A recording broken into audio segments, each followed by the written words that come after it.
we're going to Puerto Iguazu. We're going to go visit the waterfalls and hopefully have an amazing time. We have heard that these are once in a lifetime. They're supposed to be the biggest waterfall system in the world, so we're super excited. But yeah, so follow along to see our journey and how the trip goes. We got to the airport pretty early at 7:30 in the morning because the night before we had been told our flight got moved up an hour, and when we got there, after going through the entire line, which was very long, we were told our flight got delayed 5.5 hours. So we kind of just had to wait, and we were able to finally check in about 3 hours before our flight and go to the lounge and relax a little bit.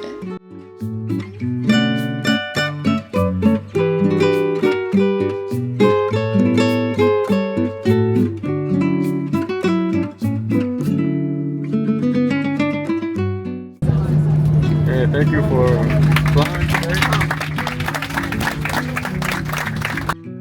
We made it, super happy to be here, and it was 90 degrees, so it definitely let us know we had arrived.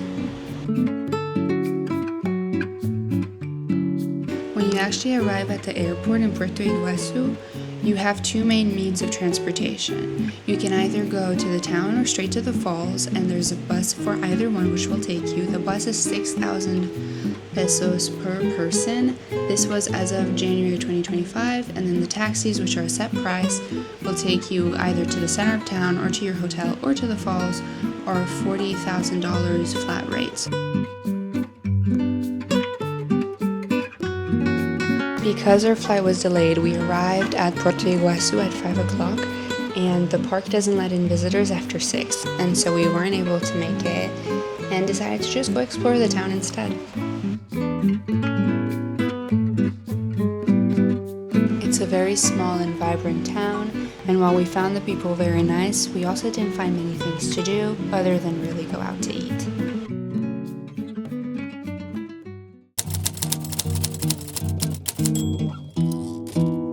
At this point, we're very short on time because we still want to explore the Argentinian and Brazilian side, and we wanted to go to the Parque de Aves, which is the bird park in Brazil.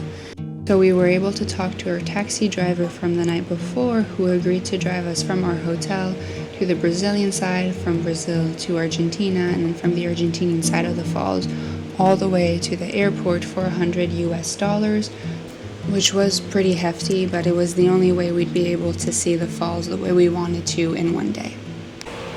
We made it to the Brazil side early in the morning, and it was the best thing we could have done. It was what we were recommended to do because apparently after 2 p.m. it becomes impossible to get in or out of customs in either direction, and we found that to be really the best way to do. When we arrived, the lines were almost empty and they were going by really fast.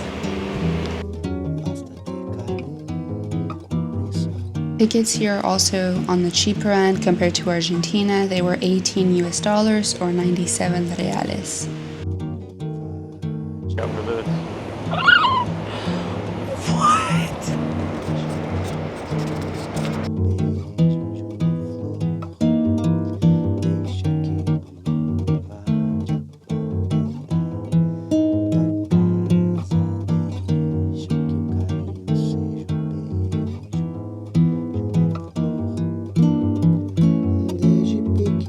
Found ourselves a coconut. It's very refreshing. It's delicious. Yeah. It's beautiful. We're going to catch the bus. What are the Try odds? to go to the next part.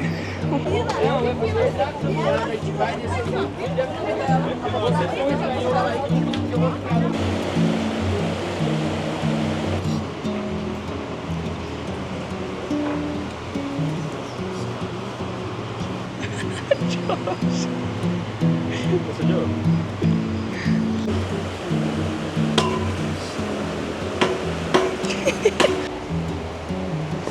Oh. Are you kidding me? I'm queen of the Amazon. Crazy shit.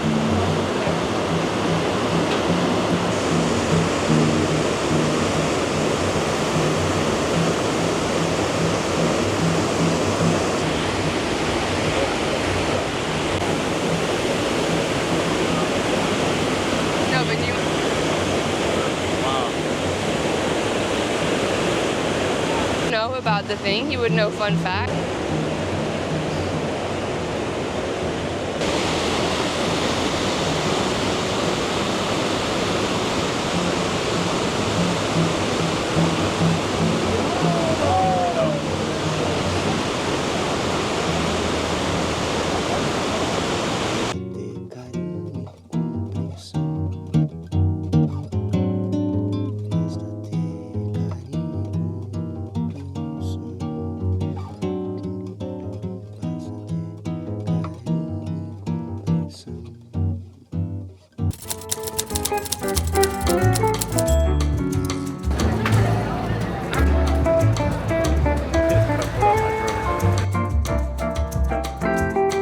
We were able to walk over to the Parque de Aves because it's just outside the Brazilian side of the falls.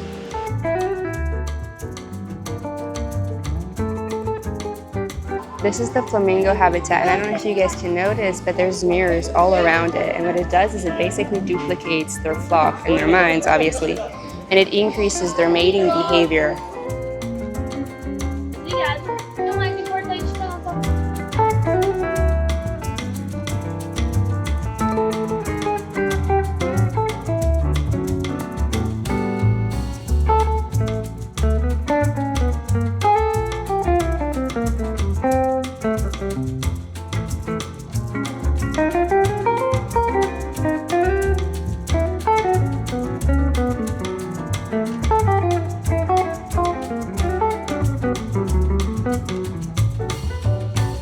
Tickets were 80 reales each, and we found it to be well worth it. This park is actually the only one in the world that does conservation for the birds of the Atlantic forest, and so it was a really beautiful experience, and we found it to be more like walking through a habitat than visiting a zoo, so that was very cool.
We met up with our taxi driver outside the park at around 1 p.m., which meant that we were going to go through border control a little later than we anticipated, but we were still going to be good. I didn't get any footage of that because I fell asleep. We were super drained by this point. We'd done a lot of walking, but it was really amazing.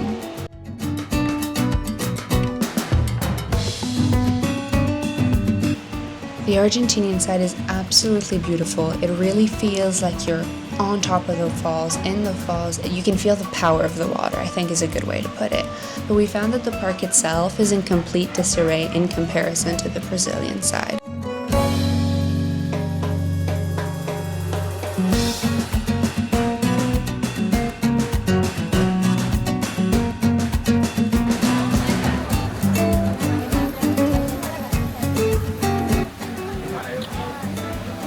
There's a lot of old trails and bridges that were just kind of left in disarray and built over. There's not a lot of infrastructure as well, like that accommodates the traffic and the tourists. The signs are a little bit unclear, and the train that takes you to and from is often a little bit late, and so it's just not as organized and as precise as the Brazilian park, but still very beautiful.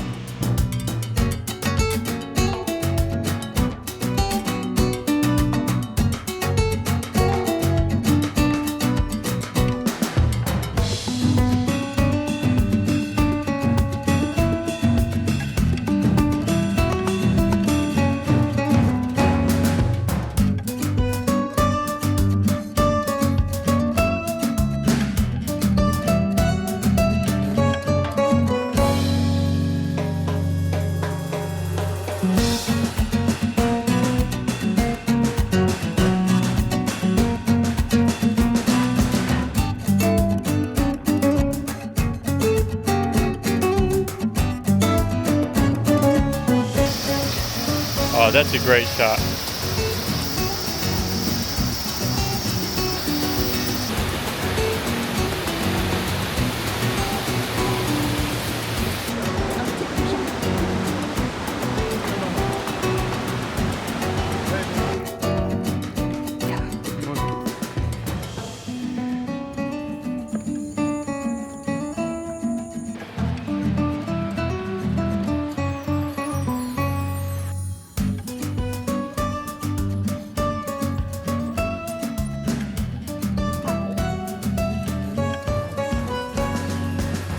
You know the Lord is good because we got to see monkeys, and I'm praying, I pray that you'll send one our way, that we'll be able to see a koi pie just before we leave. We get off the trail, we are about to walk through the exit. Here we see a family of koi pies